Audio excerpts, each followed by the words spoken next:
ఏంటి ఎంత గొప్పవాడా రాజశేఖర రెడ్డి, ఎప్పుడు చేశాడు ఈ పనులన్నీ, అలా చేశాడు అని ఒక్కసారి తలుచుకుంటే ఏంటి చచ్చిపోవడం ఏంటండి. అమ్మా అన్నా నమస్తే, అమ్మా నమస్తే. కేవలం రాజశేఖర రెడ్డి గారు చచ్చిపోయిన రోజు నుంచి ఇంకా ఆవిడ అలా ఏడుస్తూనే ఉంది. రెడ్డి గారు ఆయన చచ్చిపోవడం వల్ల ఈవిడ చచ్చిపోయిందని చెప్పడం కానీ ఆయన చావకపోతే మాత్రం ఈవిడ చావదండి. నాకు కులబలం లేదు, ధనబలం లేదు.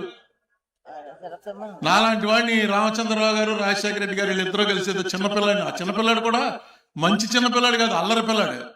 అల్లరి పిల్లాడిని పెంచుకుంటూ వచ్చి నన్ను ఎంపీ చేశారు. ఇది కేవలం ఏళ్ళ వల్ల అయింది తప్ప ఇంకోటి ఎవడో నాతోటి పని చేయించలేడు అసలు. ఎందుకంటే నేను పని చేయను, నాకు పని గండం, పని చేయాలంటేనే భయం వేస్తుంది. అలాంటి వాడిని నా చేత పని చేయించారు. ఎవడో చేయని పనులన్నీ కూడా నా చేత చేయించారు.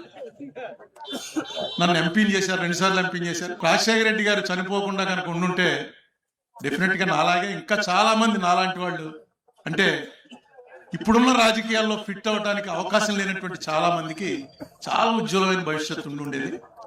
నిజంగా ఈవేళ మళ్ళీ ఒకసారి గుర్తు తెచ్చుకుంటే ఆ పాత రోజులు రాజశేఖర రెడ్డి గారితో, ఏంటి ఎంత గొప్పవాడా రాజశేఖర రెడ్డి, ఎలా అయిపోయాడురా బాబు, చిన్నప్పటి నుంచి తెలుసున్న రాజశేఖర రెడ్డి ఇంత గొప్పవాడా అని. ఇంత కూడా అబద్ధం గాని ఎగ్జాజిరేషన్ అతిశయోక్తి కానీ లేదు, ఉన్నదాన్ని కొంచెం తగ్గించే చెప్పారు.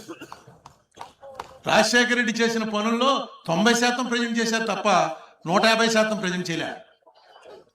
ఎప్పుడు చేశాడు ఈ పనులన్నీ, అలా చేశాడు అని ఒక్కసారి తలుచుకుంటే ఏంటి చచ్చిపోవడం ఏంటండి.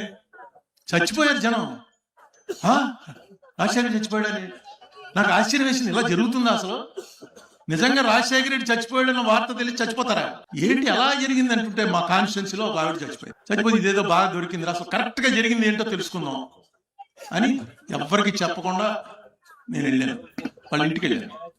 10-15 రోజులు అయిపోయిన తర్వాత వెళ్ళి అప్పుడు ఏమమ్మా ఏం జరిగింది ఏంటంటే, ఆ చచ్చిపోయిన ఆవిడ హస్బెండ్ ఆయన ఏదో చిన్న రోజు కూలీ లాంటిది ఏదో చేసుకుంటే, రోజు కూలీ అంటే ఎలక్ట్రీషియన్ అలాంటిది ఏదో, అంటే ఏ రోజు ఆ రోజు సంపాదించుకునే అతని భార్య, చిన్న కొడుకు అక్కడే ఉన్నాడు. భార్య చచ్చిపోయింది. చూడగానే ఏంటి అసలు ఎలా పోయింది ఏంటి, రాజశేఖర రెడ్డి గారు మరణ వార్త వినగానే పోయింది అంటారు ఏంటంటే, అదంత పెద్ద కాదండి అన్నాడు. చెప్పు పర్లేదు, అది వినడానికే వచ్చాను నేను. మా ఆవిడికి మాకు పెళ్ళి 15 ఏళ్లకి గర్భవతి అయిందండి. ఆ 15 ఏళ్లలో పెళ్ళైన ఆడవాళ్ళకి ఇమీడియట్ గా ఏడాది తిరిగేటప్పుడు కాకపోతే మిగతా ఆడాళ్లే ఒప్పుకోరు, గొడవ చేస్తారు. ఆ 15 ఏళ్ళు టెన్షనే, దేవుడి దండం పెట్టుకోవడం, గుళ్ళు చుట్టూ తిరగడం, ఏదో పడ్డారు. 15 ఏళ్లకి ఆ అమ్మాయి గర్భవతి అయ్యి కొడుకు పుట్టాడు. ఆ కొడుకే వాడికి ఏడాదిన్నర వచ్చేటప్పటికి వాళ్ళకి తెలిసింది ఏంటంటే వాడి గుండె పనిచేయదు. వాడి గుండె ఎప్పుడు ఆగిపోతుందో తెలియదు. దానికి ఏదో గుండెలో కన్నం ఏదో అంటారు, చిన్నపిల్లలకు వస్తుంటారు. అది కృష్ణార్జున చౌదరి గారు చెప్పాలి. అప్పుడే రాజశేఖర రెడ్డి గారు సీఎం 6 నెలలకో 9 నెలలకో ఒక డెసిషన్ తీసుకున్నారు. ఎవరో ఇలాంటి చిన్నపిల్లాడి కథ విని ఇలాంటి పిల్లలకు వచ్చిన గుండె ఆపరేషన్లు అన్ని కూడా ఫ్రీ.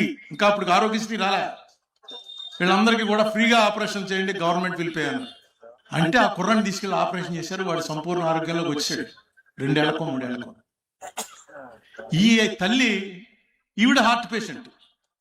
ఈవిడ కూడా హాస్పిటల్కి వెళ్ళి హార్ట్ ఆపరేషన్ చేయించుకునే ఆర్థిక పరిస్థితి లేదు. చాలా లోవర్ మిడిల్ క్లాస్, రెక్కాడితే గానీ డొక్కాడదు. ఆవిడికి ఏం జరిగింది, ఆరోగ్యశ్రీ వచ్చింది. ఆరోగ్యశ్రీ రాగానే హైదరాబాద్ వెళ్ళి అక్కడ కేర్లోనో అపోలోలోనో మరి ఏ హాస్పిటల్, పెద్ద హాస్పిటల్కి వెళ్ళి చూపించుకుంటే వాళ్ళు డేట్ చెప్పారు. 3 నెలలకో 4 నెలలకో మీకు ఆపరేషన్ చేస్తాం, అందాక ఈ మందులు వాడు అని. అంటే ఏంటి, కొడుకుని బతికించాడు రాజశేఖర రెడ్డి, తనని బతికిస్తున్నాడు తనకి బాధ లేకుండా. ఇంకా కుటుంబానికి రాజశేఖర రెడ్డి దేవుడైపోయాడు. సరిగ్గా ఇది జరిగిన నెలనరకో 2 నెలలకో రాజశేఖర రెడ్డి చచ్చిపోగానే అందరూ బాధపడతారు, ఆవిడ బాధపడుతోంది. ఎక్కువ ఆవిడికి ఇంకా ఉద్వేగం ఆపుకోలేక చచ్చిపోయేంత పరిస్థితి ఎందుకు వచ్చిందంటే, ఆ చిన్న కుర్రాడు గాడికి అప్పుడు 5 ఏళ్ళు వచ్చాయి. వాడికి సైకిల్ కొనిచ్చారు, 3 చక్రాల సైకిల్ తొక్కుకునేది.